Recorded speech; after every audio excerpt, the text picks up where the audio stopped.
आपण कधी असं पुस्तक वाचलं आहे का, ज्याचा शेवट पाहण्याआधीच तुमचं आयुष्य बदलून गेलं असेल? कल्पना करा, तुम्ही एक रहस्यमय पुस्तक उघडता आणि त्यातील शब्द तुमच्या आयुष्याला ताब्यात घेतात.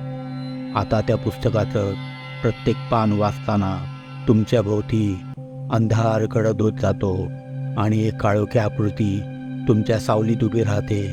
तुम्ही वाचता, पण एक प्रश्न तुमच्या मनात गुंगावतो.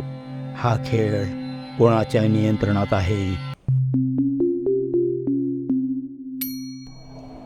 आमच्या मराठी हॉरर स्टोरीज यूट्यूब चॅनेलमध्ये आपणा सर्वांचे स्वागत आहे. कथेचे शीर्षक आहे भूतांचे रहस्यमय पुस्तक, अज्ञात मृत्युभय.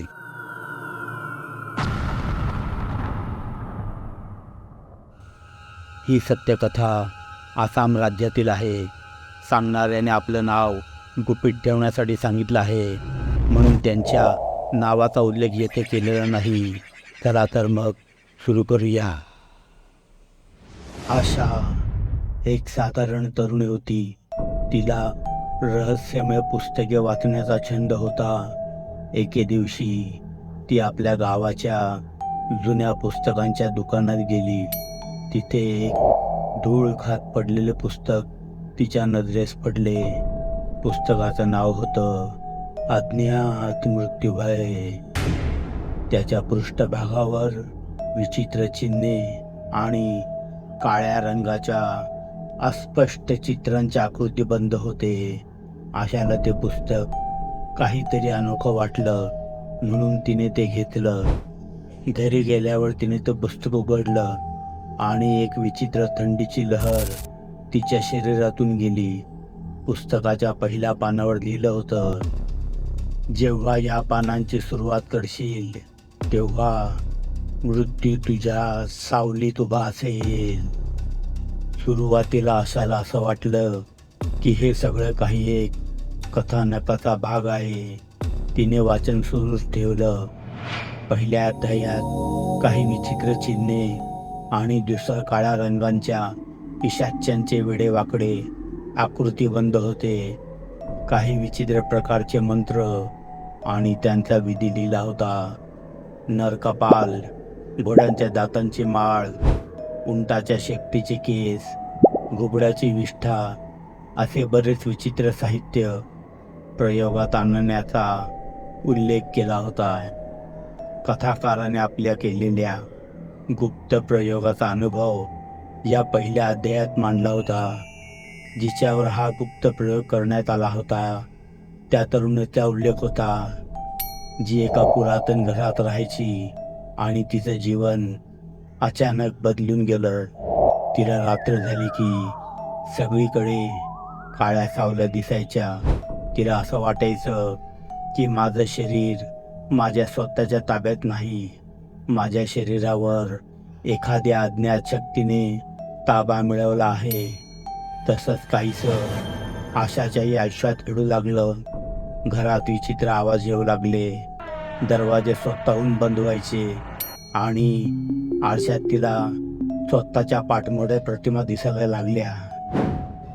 ती घाबरून गेली, परंतु उत्सुकतेपोटी तिने वाचन सोडलं नाही. दुसऱ्या अध्यायात एका तरुणाचा उल्लेख होता. कथाकाराने त्याच्यावर एक अद्भुत गुप्त प्रयोग केल्याचा उल्लेख होता. त्याच्या झालेल्या दयनीय अवस्थेचे खूपच निर्दयपणे वर्णन त्यात करण्यात आले होते. पुस्तकात एकूण 40 दुर्मिळ प्रयोगांची माहिती, मंत्र, यंत्रांची चिन्हे, प्रयोगासाठी लागणारे साहित्य आणि प्रयोग कसा करावा हे खूपच शिताफीने मांडले होते. आणि त्या पुस्तकाच्या पहिल्या पानावर हेही वर्णन केलं होतं की जर कुणी हे पुस्तक वाचत असेल तर वाचण्याच्या वेळी आधी एका कोंबड्याचा बळी देऊन त्याला आपल्या पुढ्यात ठेवावे, म्हणजे वाचन करतेवेळी जे पिशाच्चे तेथे प्रकट होतील त्यांना त्यांचा भोग मिळेल. जर असं केलं नाही तर वाचन करणाऱ्या व्यक्तीला संबंधित पिशाच्यांचा भयंकर त्रास होऊ शकतो. परंतु तिने त्या पुस्तकास एक गंमत म्हणून वाचण्यास सुरुवात केली होती. जसे तिने अनेक रहस्यमय पुस्तके वाचली होती. तिने त्या पुस्तकाचे वाचन पूर्ण केले तेव्हा तिला उमजलं की ती जे काही वाचते आहे ते सत्य आहे आणि त्या पुस्तकातील भूत तिला आता तिच्या आयुष्यात हस्तक्षेप करत आहेत असं वाटू लागलं. एके रात्री तिला स्वप्नात एक धूसर आकृती दिसली जी तिचं पुस्तक तिला परत देण्याची मागणी करत होतं. आकृतीचा चेहरा स्पष्ट आणि डोळे रागाने लाल झाले होते. आशा जागी झाली आणि अचानकच पुस्तक तिच्या पलंगावर पडलं. ती पूर्णपणे हादरली होती, पण तिला काहीतरी करावं लागणार होतं. पुस्तकाच्या शेवटच्या पानावर लिहिलं होतं, जर वाचन सुरू करायच्या आधी कोंबड्याचा नैवेद्य पिशाच्यांना अर्पण केलं नसेल तर हे पुस्तक वाचल्यानंतर त्याचं रहस्य सोडव, नाहीतर तू यापासून कधीच सुटणार नाहीस. परंतु सुटकेचं रहस्य मात्र लिहिलं नव्हतं. आशा दिवसेंदिवस खंगत चालली होती. सूर्य मावळला की आशाच्या मनात धडकी भरू लागली. अंधार पडला की पिशाचे तिच्या अवतीभोवती थैमान घालू लागले. एके रात्री आशाच्या खोलीमधून खूपच विचित्र आवाज येऊ लागले. मध्येच आशाची किंकाळी गुंजत होती. एवढ्या रात्री अपरात्री आशा किंचाळत आहे म्हणून काळजीपोटी तिची आई धावत आशाच्या खोलीपर्यंत गेली. परंतु दरवाजा आतून बंद होता म्हणून आशाच्या आईने दार ठोठावलं, परंतु आतून काहीच प्रतिसाद मिळाला नाही. म्हणून तिने दाराच्या फटीतून डोकावून पाहिलं. आशाने केस मोकळे सोडलेले होते आणि ती विचित्र हावभाव करत स्वतःभोवती गिरक्या घेत पिंगा घालत होती. हे सर्व दृश्य पाहून आशाच्या आईला कळून चुकलं की ही काहीतरी बाहेरची भानगड आहे.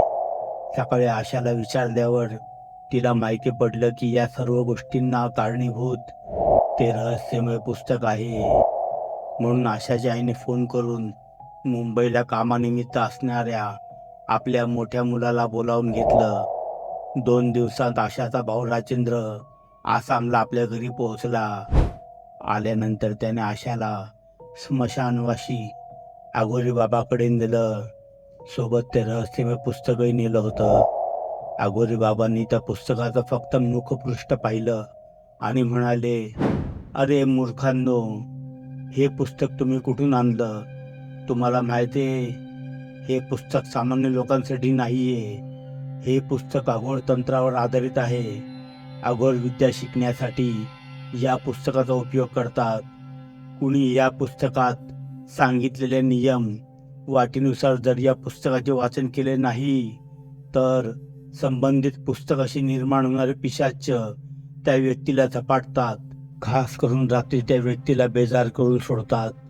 त्या व्यक्तीच्या शरीरातील रक्त ती भूत शोषून घेतात आणि जर का या पुस्तकाचं पोळं त्या व्यक्तीने सोडवलं नाही तर बरोबर 13व्या दिवशी त्या व्यक्तीचा मृत्यू होतो. राजेंद्र अघोरी बाबांना म्हणाला, याच्यावर काहीतरी उपाय असेल. अघोरी बाबा एकवार आशाकडे बघून म्हणाले, या पुस्तकात याचं पोळं कसं सोडवावं याचा उल्लेख जरी नसला तरी याचं पोळं सोडवता येईल. कारण प्रत्येक भूतावळीचा प्रमुख वेताळ असतो. वेताळाला प्रसन्न केलं तर कोणतीही भूतावळ शांत होते. परंतु वेताळाला प्रसन्न करण्यासाठी रात्री 12 वाजता पूजा केली जाते. राजेंद्र म्हणाला, मी काहीही करायला तयार आहे.